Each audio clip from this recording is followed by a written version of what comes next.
സംസ്ഥാനത്തെ റേഷൻ വിതരണം വീണ്ടും പ്രതിസന്ധിയിലേക്ക്. കരാറുകാരുടെ സമരം കാരണം ഗോഡൌണുകളിൽ നിന്നുള്ള ചരക്ക് നീക്കം നിലച്ചു. പല റേഷൻ കടകളിലും ഏതാനും ദിവസത്തേക്കുള്ള സാധനങ്ങൾ മാത്രമാണ് സ്റ്റോക്കുള്ളത്. കരാറുകാർക്ക് നൽകാനുള്ള കുടിശ്ശിക 100 കോടിയിലധികമായതോടെയാണ് കരാറുകാരുടെ സംഘടന സമരം പ്രഖ്യാപിച്ചത്. ഈ മാസം 1-ന് ആരംഭിച്ച സമരം ദിവസങ്ങൾ പിന്നിട്ടെങ്കിലും യാതൊരു തരത്തിലുള്ള ഇടപെടലും ഇതുവരെ ഉണ്ടായിട്ടില്ല. വാതിൽപ്പടി വിതരണം നിലച്ചതോടെ കോഴിക്കോട് ജില്ലയിലെ 952 റേഷൻ കടകളിൽ ഏതാനും ദിവസത്തേക്കുള്ള സാധനങ്ങൾ മാത്രമാണ് ബാക്കിയുള്ളത്. മലബാറിലെ മറ്റു ജില്ലകളിലെ സാഹചര്യവും വ്യത്യസ്തമല്ല.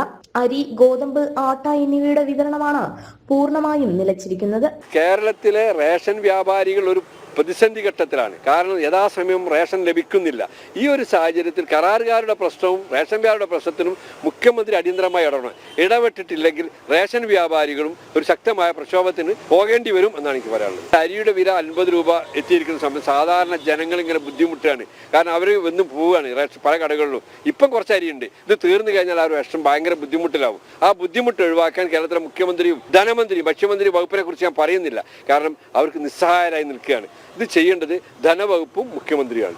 ലോറി തൊഴിലാളികളുടെ കൂലി, ലോറി വാടക, തൊഴിലാളികളുടെ ക്ഷേമനിധി വിഹിതം എന്നിവ കരാറുകാരാണ് നൽകേണ്ടത്. കുടിശ്ശിക കിട്ടാതായതോടെ ഇവ നൽകാൻ കഴിയാത്ത സാഹചര്യമാണെന്ന് കരാറുകാരുടെ സംഘടന പറയുന്നു. ക്ഷേമനിധി വിഹിതം മുടങ്ങിയാൽ വലിയ പലിശ ഈടാക്കുന്ന സ്ഥിതിയാണ് സർക്കാരിന്റെ ഭാഗത്തു നിന്നും ഉണ്ടാകുന്നത്. കുടിശ്ശിക ലഭിക്കാതെ ഇനി മുന്നോട്ടു പോകാനാകാത്ത നിലപാടിലാണ് കരാറുകാർ. സർക്കാർ അനുകൂല നിലപാട് സ്വീകരിച്ചില്ലെങ്കിൽ സമരം ശക്തമാക്കാനാണ് കരാറുകാരുടെ സംഘടനകൾ തീരുമാനിച്ചിരിക്കുന്നത്. ജനം, കോഴിക്കോട്.